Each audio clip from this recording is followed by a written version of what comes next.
नमस्कार, स्वागत है आपका। मेरा नाम है विपिन बेबाक। मेरे साथ मेरे सहयोगी शादाब रिजवी। धन्यवाद सर। आम आदमी पार्टी ने उत्तर प्रदेश और बिहार के पूर्वांचल समाज के लोगों को रोहिंग्या बांग्लादेशी कहकर अपमानित करने वाली बीजेपी पर करारा हमला किया है। आपके वरिष्ठ नेता संजय सिंह ने कहा है कि अरविंद केजरीवाल ने हमेशा पूर्वांचल समाज के लोगों को सम्मानित करने का काम किया है, लेकिन बीजेपी ने हमेशा उन्हें अपमानित ही किया है।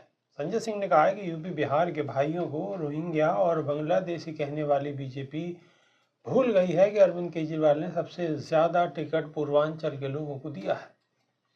अरविंद केजरीवाल ने गोपाल राय को मंत्री और मुझे सांसद बनाया। दिल्ली में सैकड़ों छठ घाट बनाए गए।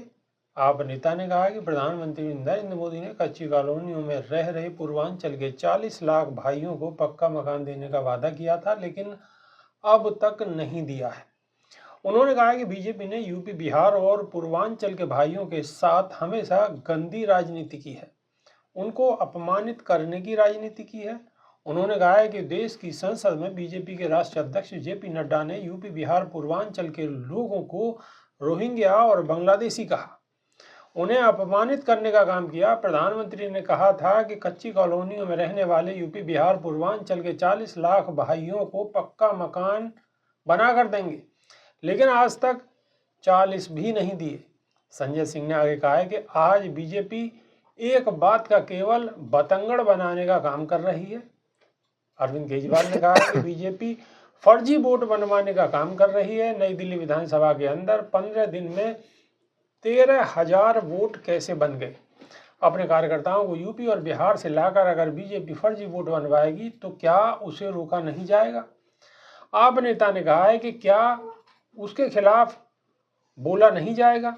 इसमें पूर्वांचली लोगों के अपमान का क्या सवाल है। ये तो फर्जी वोट बनवाने का जो अभियान बीजेपी चला रही है, उसको रोकने के लिए शिकायत करने हम चुनाव आयोग के पास गए थे।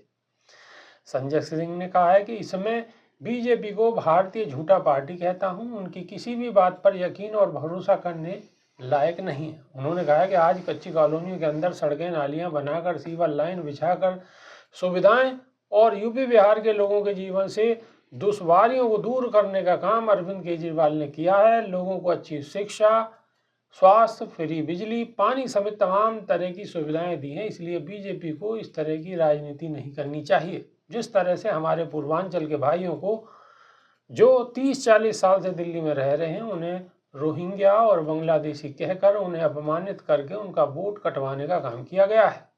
बीजेपी को पहले उस पर जवाब देना चाहिए।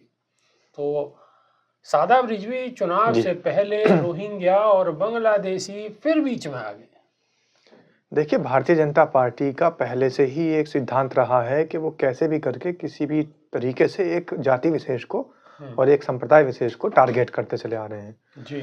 तो यहाँ पर भी समुदाय विशेष को ही टारगेट करने की बात है। और ये जो लोग हमारे पूर्वांचल के या बिहार के भाई यहाँ पर रहते हैं और उनको कहीं भी घर नहीं मिला, आवास नहीं मिला, खुली छत के नीचे, खुले आसमान के नीचे रहने के लिए वो मजबूर हैं, तो उनको अगर वो विदेशी नहीं बताएंगे, घुसपैठिया नहीं बताएंगे, तो फिर उनको सुविधाएं भी मुहैया करानी पड़ेगी। अब सुविधाएं मुहैया कराने के लिए लोग सक्षम नहीं हैं, तो इसलिए कहीं ना कहीं ये बहाना लगा देते हैं कि ये लोग हमारे देश के नहीं हैं, ये लोग घुसपैठिए हैं, ये लोग बाहरी व्यक्ति हैं। लेकिन कई बार ऐसा भी देखने में आया है कि भारतीय जनता पार्टी से संबंध रखने वाले लोगों ने रोहिंग्या कहकर, भारतीय मुसलमान ना कहकर, बाहरी आदमी कहकर, घुसपैठिया कहकर उनको मार दिया, उनको प्रताड़ित किया, यहाँ तक कि उनकी हत्या भी हो गई। लेकिन जब जांच होती है तो सामने आता है कि वो तो उत्तर प्रदेश के पूर्वांचल के रहने वाले लोग हैं, वो तो बिहार के रहने वाले लोग हैं। बाद में भारतीय जनता पार्टी ना तो माफ़ी मांगती है और ना ही ऐसा कोई कार्य करती है कि इन सारे कामों पर अंकुश लगाया जाए, बल्कि लिपापोती करते हुए उस व्यक्ति के खिलाफ कार्रवाई हो जाती है। लेकिन भारतीय जनता पार्टी अपने नेताओं को, अपने पार्टी के कार्यकर्ताओं को ऐसा कोई दिशा निर्देश नहीं देती है कि ये जो लोग रह रहे हैं ये हिंदुस्तानी हैं, ये भारतीय नागरिक हैं, ये कहीं बाहर से नहीं आए हैं, ना घुसपैठिए हैं, ना म्यांमारी हैं, ना बांग्लादेशी हैं, ये लोग यहीं के नागरिक हैं। सिर्फ गरीबी की वजह से उनकी जो आर्थिक स्थिति है वो इतनी कमज़ोर है बेबाक जी, कि वो वोटर आईडी कार्ड नहीं बनवा पाते हैं, वो आधार कार्ड नहीं बनवा पाते हैं। और इसके अंदर भी सबसे बड़ी कमी, सबसे बड़ी जो घटिया हरकत है वो प्रशासनिक अमले की है और शासन प्रशासन में लगे हुए ऐसे अधिकारियों की है जो लापरवाह हैं, जो कि उन तक पहुँच नहीं रख पाते हैं, ऐसी बस्तियों तक नहीं पहुँच पाते हैं और जा कर के उनको जागरूक नहीं करते हैं। इस वजह से उनके वोटर आईडी कार्ड, उनके आधार कार्ड कहीं भी कुछ नहीं बन पाते। और दूसरी बात, उनके वोटर कार्ड, आधार कार्ड और आईडी कार्ड कई बार तो इस नाम पर जमा कर लिए जाते हैं कि हम तुम्हें आवास दिलाएंगे, हम तुम्हें मकान दिलवाएंगे, जी। लेकिन उनको कुछ नहीं मिलता।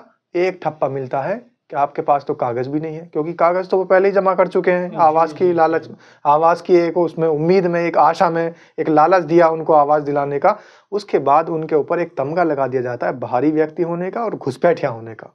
बाहरी और घुसपैठिया होने का तमगा लगा दिया जाता है। अब चुनाव है, चुनाव के दौरान में मजबूत पार्टियां एक दूसरे पर आरोप प्रत्यारोप लगाती रहेंगी, नए नए किस्से कहानी आती रहेगी। और अभी तो देखिए किस पर कौन कौन से आरोप लगने बाकी है।